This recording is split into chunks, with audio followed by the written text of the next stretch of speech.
exposing the New World Order scumbags. The Pork Chop Report with your host, Ken Coe. It's a very benign tax, very wonderful tax. It's a tax that people like. In fact, it's a tax people like so much that we amended the Constitution in order to allow it to continue to operate. Peter Hendrickson is the author of Cracking the Code, The Fascinating Truth About Taxation in America. Peter is the first American in history to secure a complete refund of all federal income taxes withheld, including Social Security and Medicare taxes. Welcome, Peter. It's good to be with you, Ken. I was shocked by the revelations in your book, and to be honest, I've been trying to poke holes in it. I encourage people to do exactly that. Everyone needs to own this information, and you get that by being skeptical to begin with and verifying things on your own. And in my introduction and forward, I encourage people to do exactly that and provide tools to do it with as well. Okay, let me start off by saying this to you. I'm an American. Most Americans know that in 1913, the Federal Reserve Act, and with the passing of the 16th Amendment to the U.S. Constitution, the income tax was created. What do you say? I say wrong. The income tax began in 1862. It actually began in 1861, or at least an attempt at it was started in 1861 and then repealed and replaced in its entirety in 1862. And that's the tax we have today, the one implemented in 1862. The 16th Amendment was just a loophole closer that was designed, and with those singular effect of closing a loophole in the application of the tax to two different kinds of receipts that qualified as income, dividends and rent from federally connected real estate and federally connected stock. That had been opened by the Supreme Court in Pollock versus Farmers Loan and Trust in 1895, when the tax was revived in 1894. And that's all the 16th Amendment does. It does not initiate the tax, doesn't create a new tax, does nothing of that kind. This is a subject that has been dealt with fairly extensively by the Supreme Court.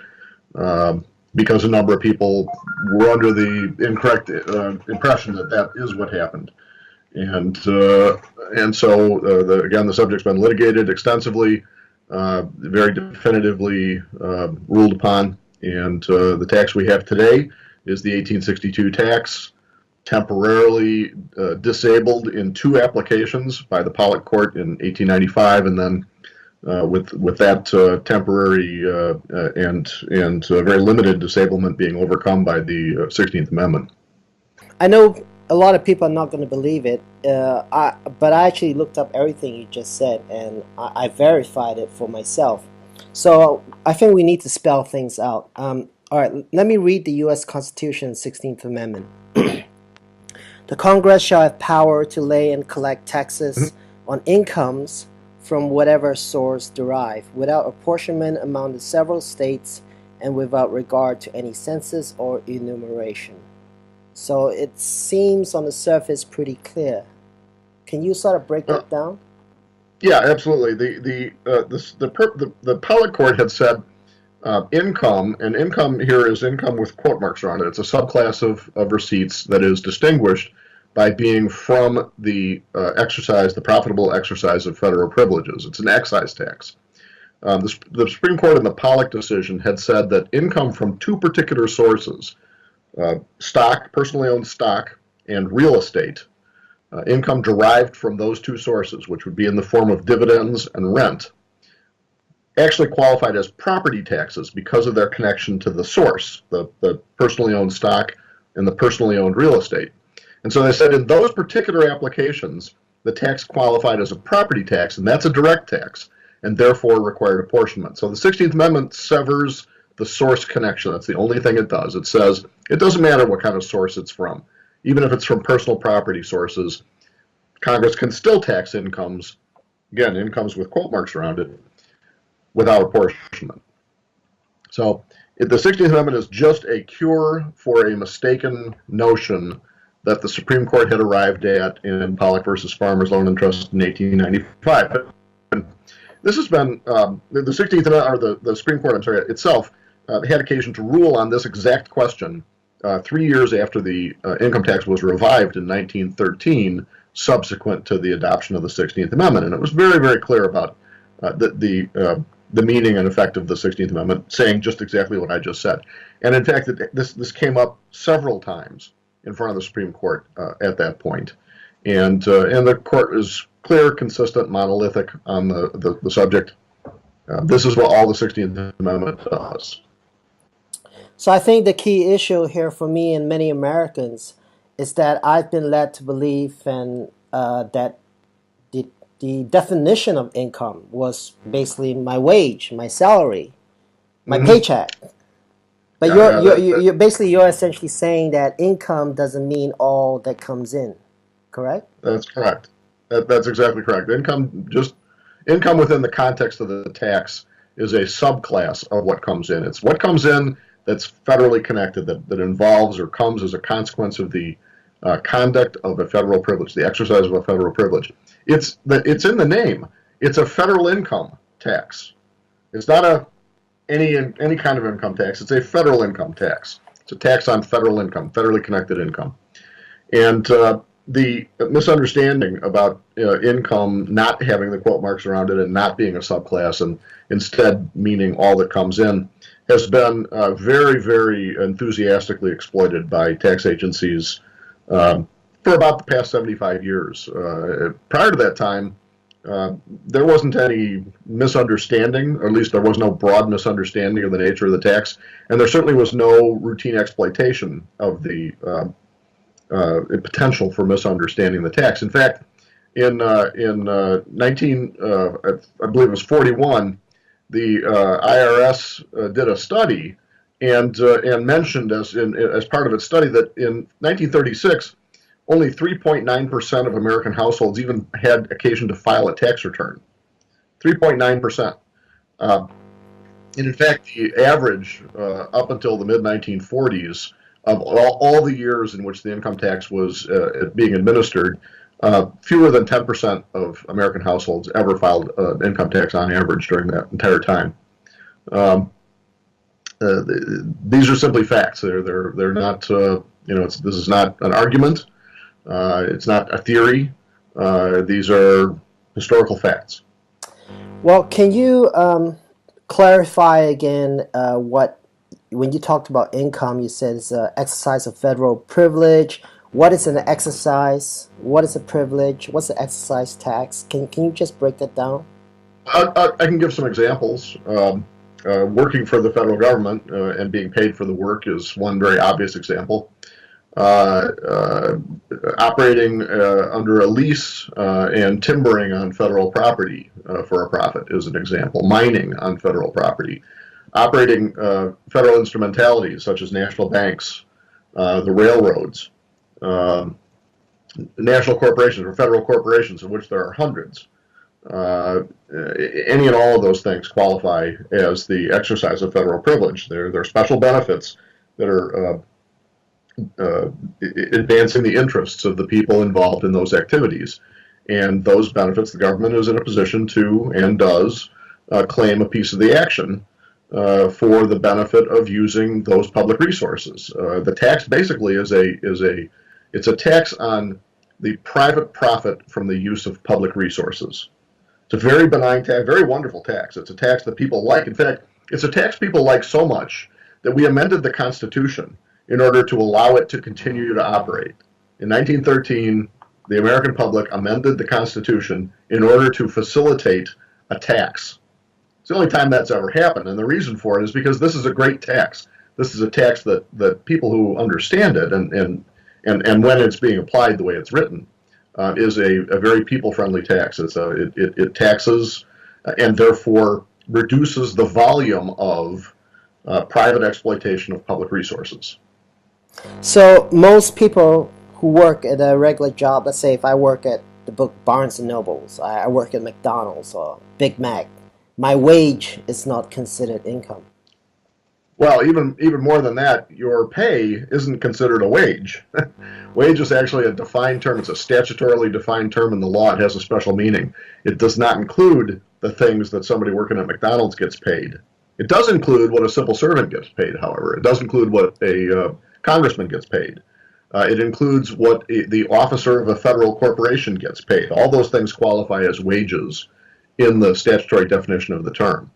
But the pay that a worker at McDonald's receives, or at Joe's Tire Shop, or Amazon, those don't qualify as wages under the tax law. So what happens when I get my 1040 or I gotta fill a W-2 and the Fed's gonna come after me and arrest me if I don't pay, you know? Oh, no, not at all. No, if you are honest and accurate on any tax forms that you have occasion to complete, all that'll happen is you'll get treated properly by the government. It's since I revealed these truths about the tax 14 years ago, there have been about better than 250,000 occasions now in which Americans who have become educated about this subject have recovered all of their money withheld from them as income taxes from both federal and state governments, including Social Security and Medicare, by the way, which are just income taxes. They're income surtaxes. Tens of thousands of people have been doing this for 14 years now. It's the law, and the government respects and obeys it in the vast majority of cases. There are some times when there's a little pushback. The mission statement of tax agencies is to raise all the revenue that they can, and some of them are willing to cut corners or operate a little bit outside the realm of the law if they think they can accomplish that mission more effectively and win brownie points. But that's very rare. And actually, those occasions are really the most revealing. I post documented episodes of a number of those efforts when someone has kind of fallen into the hands of what I would call a rogue tax agent and been subject to either balkiness or even outright resistance to a proper claim for a refund or other kind of proper treatment under the law. And they're the best examples of the truth because they're just completely open-eyed, very explicit resistances by tax agencies to educated filings that end in the surrender of the tax agency. And it really can't get more definitive and an exemplar of the truth than those occasions. What is the best documentation that an American listening to you right now can go and verify what you're saying? On my website at my bulletin board, losthorizons.com/bulletinboard.htm. That's capital B, but all one word for bulletin board. You can see about 1,300 completely documented examples of the hundreds of thousands of occasions in which people educated in the law have recovered all of their money. You can see the checks, the credit notices, the closing notices for notices of deficiency. You can see the filings that were made to secure these victories. You can see everything. And as I said, about 1,300 fully documented cases. It doesn't get much more definitive than that, I don't think. And you mentioned that case after case Supreme Court rulings have clearly defined what the income tax is in the 16th Amendment isn't or is, or was. Yeah, absolutely. And of course, I have all of those authorities posted on the website in a variety of different papers on the subject. And of course, Cracking the Code. That's some of the core material in Section 1 of the book. And to be clear, those Supreme Court rulings have not been overturned. No, absolutely. In fact, there's a wonderful evidence of that in the fact that a couple of appellate courts over the course of the last 20 years or 30 years, during which the effort to exploit increasing ignorance about the nature of the tax got really fired up. A few appellate courts actually engaged in outright lying about what the Supreme Court says about this subject. And in so doing, they, of course, by virtue of the cases that they cite and the lies that they make, the details of them, they underscore or emphasize what the actual law is that they're trying to avoid. I have some documentation of that as well, and it's actually very compelling in its own right. Anyone interested in that can go to losthorizons.com/taxfraud.pdf and see all of the authorities and at least a handful of the falsehoods told about those authorities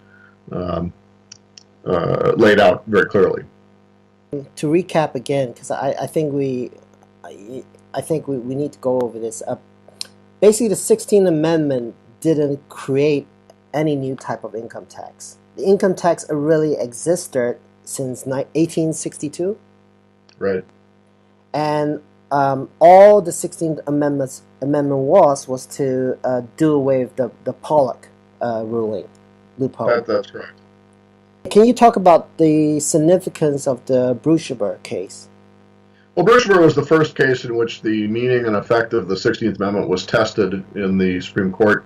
A fellow named Frank Brushaber, who was an investor in the Union Pacific Railroad Company, which is a federal instrumentality. The gains accruing to that organization definitely qualify as income with quote marks around it.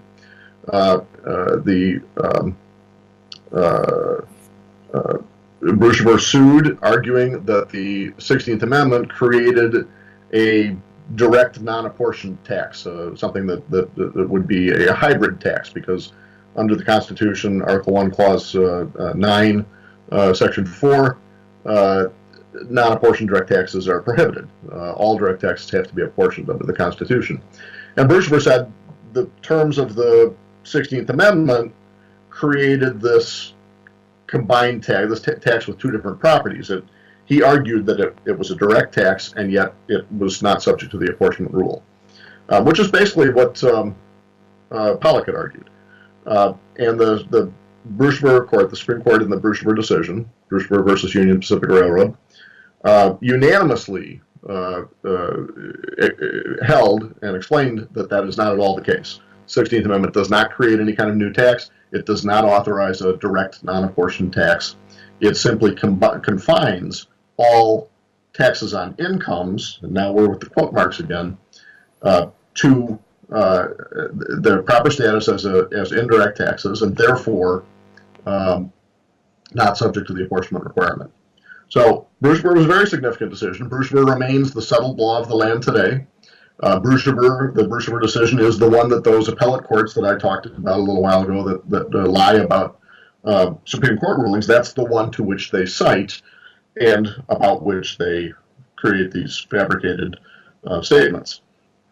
So a very significant case. It is a case that was subsequently analyzed by the Cornell Law School, Harvard Law School, the Treasury Department, the Library of Congress, the Supreme Court itself, repeatedly over and over the years, all of which said the same things about the case, and so it's a landmark decision in its way, insofar as the income tax is concerned, because it is the bottom line on the subject of the meaning and effect of the 16th Amendment.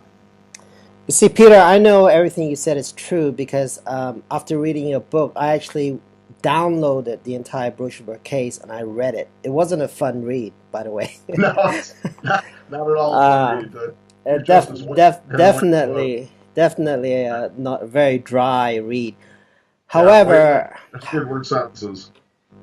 However, I can confirm that what you said is true. But my question is that how is it nobody else have read the Brushaber?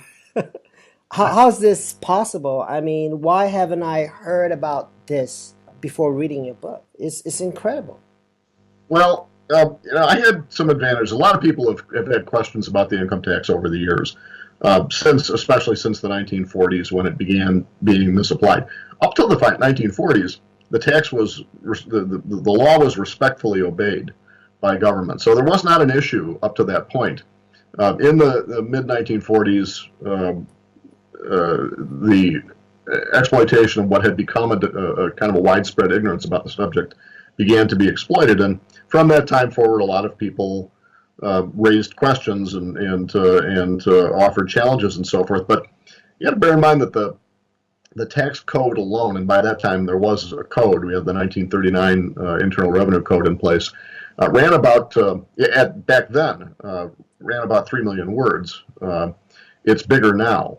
And the overall body of law that code represents is about double that size, perhaps 7 million words long. It occupies shelf after shelf after shelf in a law library, and it simply isn't possible to go through that as hard copy. I had the advantage when I began my detailed study of this that led to my findings and my publications of the code having been digitized at that point. And I was perhaps the first one to really be able to dip into it in its digital form so that I could do word searches and connect the dots, which in some cases are hundreds of thousands of words apart, and simply were impossible to connect when you were leafing through page after page trying to read this stuff and find the next thing that mattered. By the time you found it, you will have forgotten what it was you were looking for it, why you were looking for it in the first place, because it was months ago that you came across the part, that now was relevant. The digitization made a huge, huge difference in the ability to actually parse this all out. And I had that advantage. And so just, it's at some point or another, there's always somebody that, has some unique opportunity that maybe has not been available to other people in the past, and so it's just the way it went. Digital or not, it's still incredible how you unravel this whole text code. My other question would be, Joe Bannister, Sherry Peel Jackson, all this famous tax protester. Have you communicated with them, or why haven't I heard this from them? Yeah, I do communicate with some of those folks. I'm also held somewhat at arm's length by some of those folks as well, and that's an unfortunate reality that when people have become invested in an understanding of a subject, it can be very hard to open up to the fact that there were that understanding is not correct. And that unfortunately is a factor in some cases. In other cases, there's just the matter of when someone has spent a lot of time coming to an understanding of a very complicated subject. The 6 blind men and the elephant thing come into play, where you've studied very closely the legs of the elephant, and you've formulated theories and notions and perceptions and a body of thought that is intended and designed to be comprehensive, but even though it's only based on one chunk of data, because you don't know that there's more data there to look at, and when those things come into force and come into effect, it becomes very, very difficult to push all of it out of one's thinking and embrace new information. And I hate to even answer this question and say any of these things, because I don't want to, be being disparaging of any of the people you mentioned, who I think are all very well intentioned and are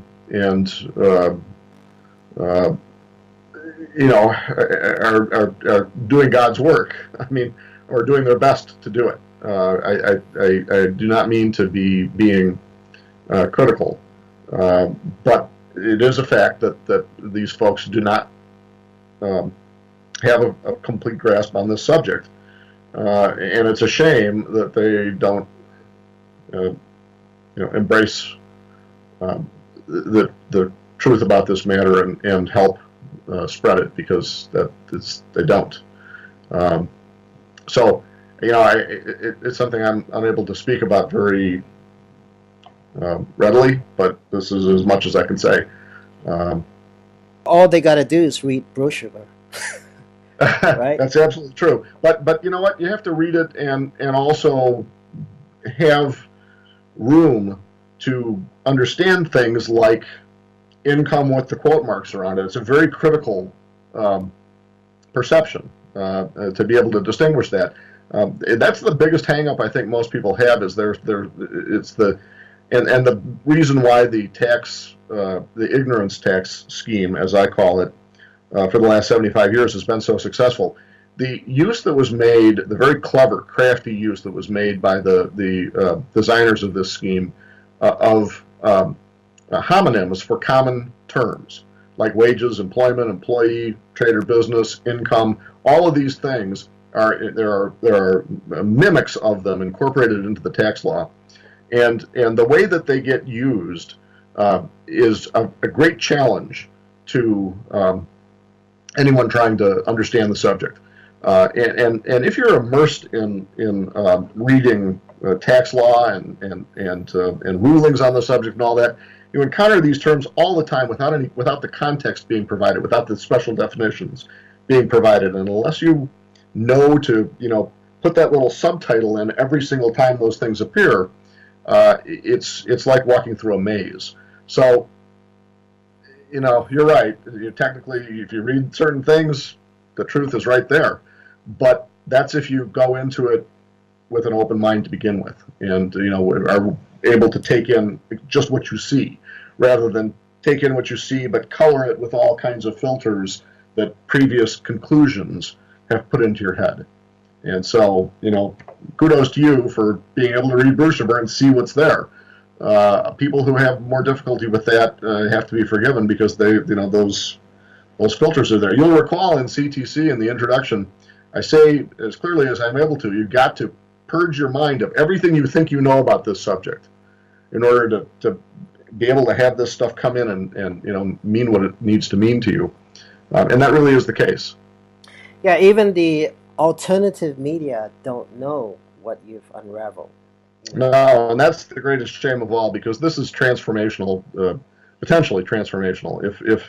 If Americans awoke once again to the understanding of this subject that was widespread, universal, in fact, as recently ago as the 1930s and the 1920s, and through all of the time before that, we would have a complete change in this country. It would be a change not only in the size of the government, both state and federal, because the revenue streams would diminish. It would automatically diminish. It's not that these governments couldn't have as much money as they get now. There are ways for them to get that. That's not a problem. But it would require a lot more political accountability, and it almost certainly wouldn't happen. We can see from past experience, for that first 140 years of our existence, federal, state, and local government combined averaged less than 10% of GDP in the amount of the national wealth that they absorbed. They were tiny, relatively speaking. It was like a virtual flat line through that entire 140 years of the significance of government, or the amount of our wealth that government absorbed. So we know what would happen.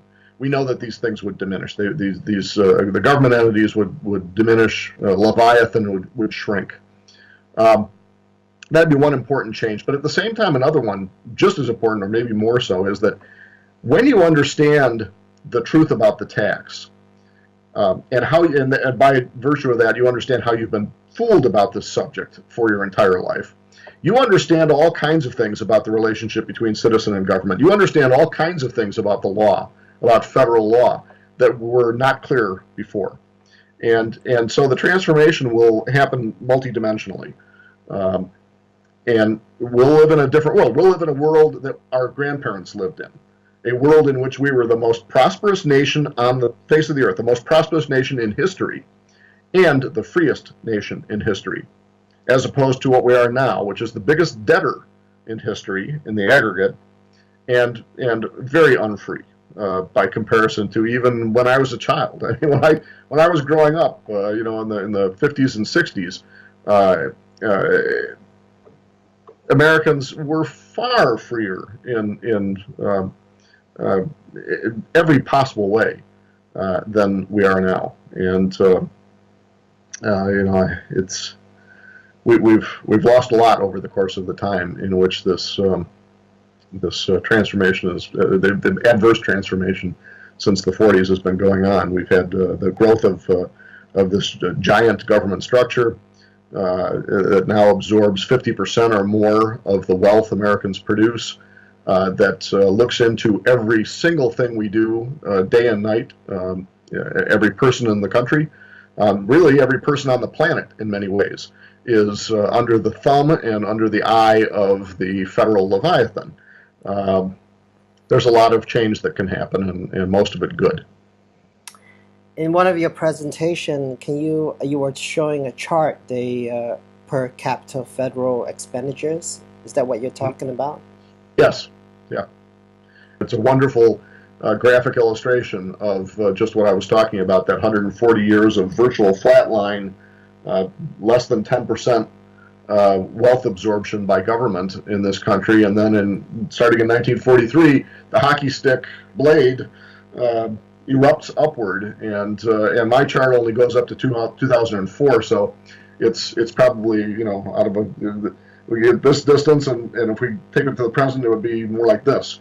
It's shocking, and hopefully, sort of a wake-up call to people to understand how much bad has happened since that transformation 75 years ago or so, when the ignorance tax began, and do something about it. That's all it takes. All it takes is for individual citizens to act. The founders set things up so that individual citizens could retain control, first of all, of how much of their resources stayed in their own hands for their own needs and uses, and how much of it was allowed to go to feed the state's fires.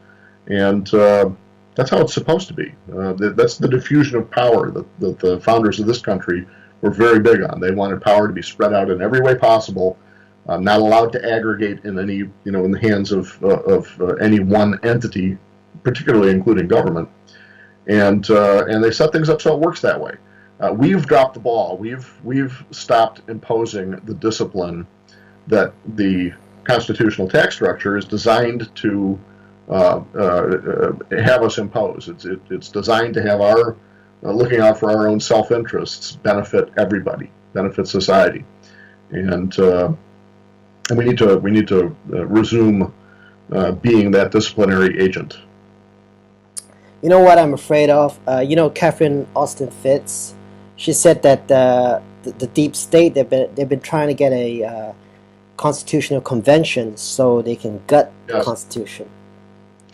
Yeah, there's a strong movement going on in that direction, and I worry about it considerably. I'm familiar with the structure set up for the particular constitutional convention being boosted by the balanced budget amendment people. Nick Dranius was one of the architects of that structure. I've met him, and I've read his material in detail, and I will say this, to give credit where credit is due. I think that as good a job as could be done to try and insulate this particular program from the runaway threat that any rational person would fear in the case of a constitutional convention is there. It's as good as it can get. That said, I don't know that it's good enough, and I don't think that it's necessary either. I think that it's a risk that doesn't need to be taken.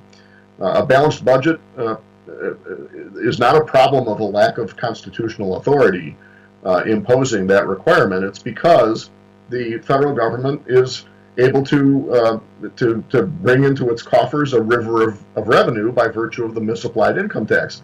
If government were not able to tap that vein of resources, the only way that it could spend the kind of money that it spends is by borrowing, and it would have to be doing it on a much larger scale, and it would have to be doing it by a means that doesn't allow it to pay back its loans in value comparable to what was borrowed in the first place. And pretty quickly, we would have no creditors. No one would be willing to lend money.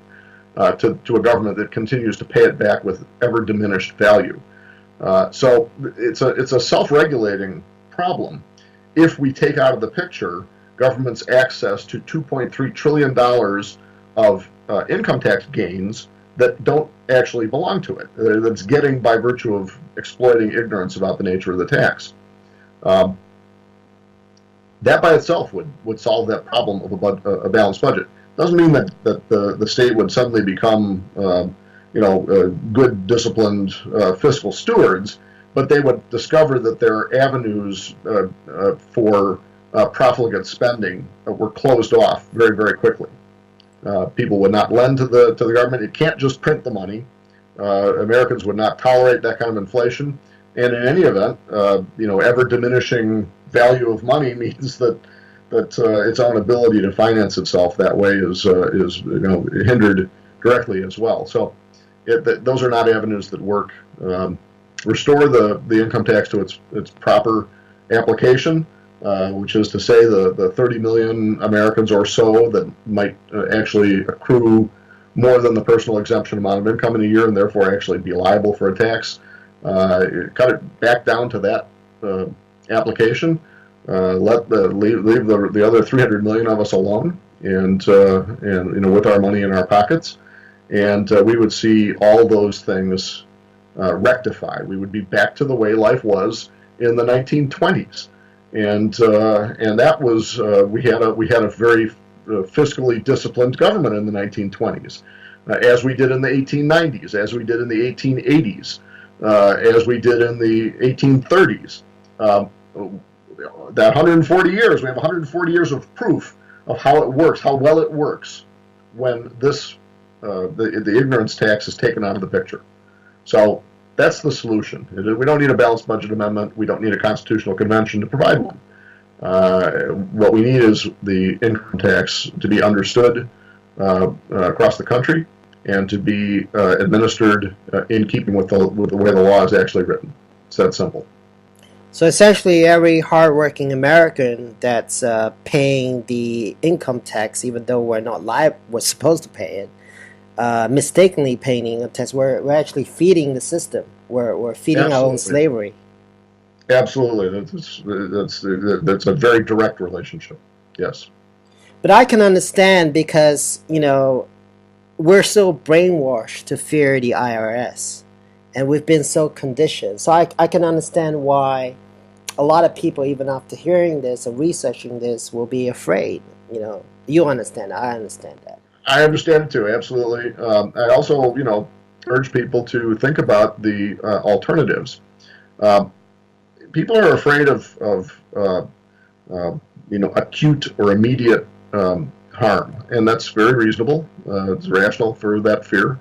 But you have to take a larger picture. We're grown-up adult people. We're able to look at a larger view, and ask yourself: is the potential harm of the growling and snarling of the junkyard dog that's going to that you imagine is going to oppose you in standing up for your rights?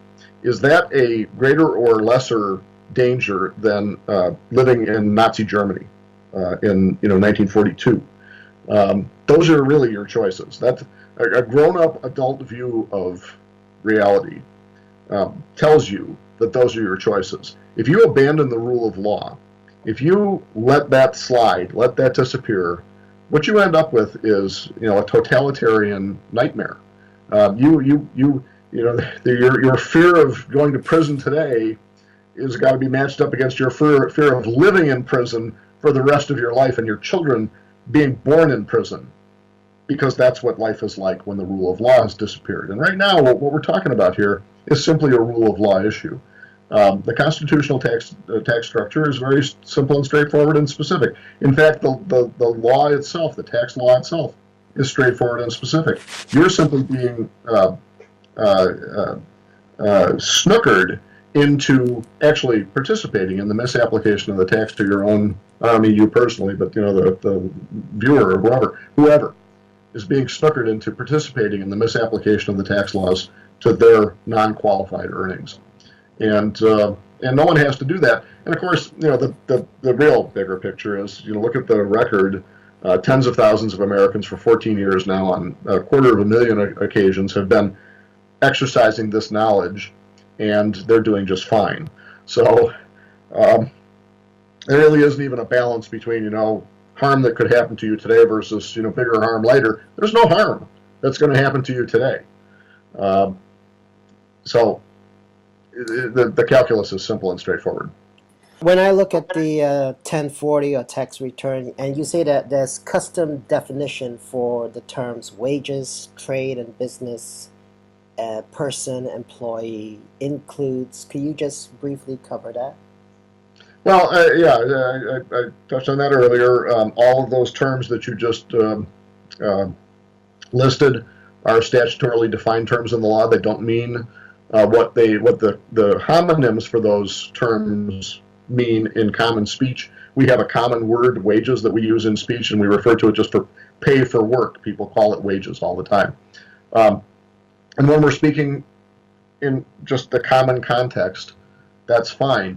When you're speaking in the context of tax law, wages only means the pay for work of federal and federal instrumentality employees, which is to say workers, and the pay of office holders, appointees, and officers in federal corporations. Trade or business is defined in the law as the performance of the functions of a public office.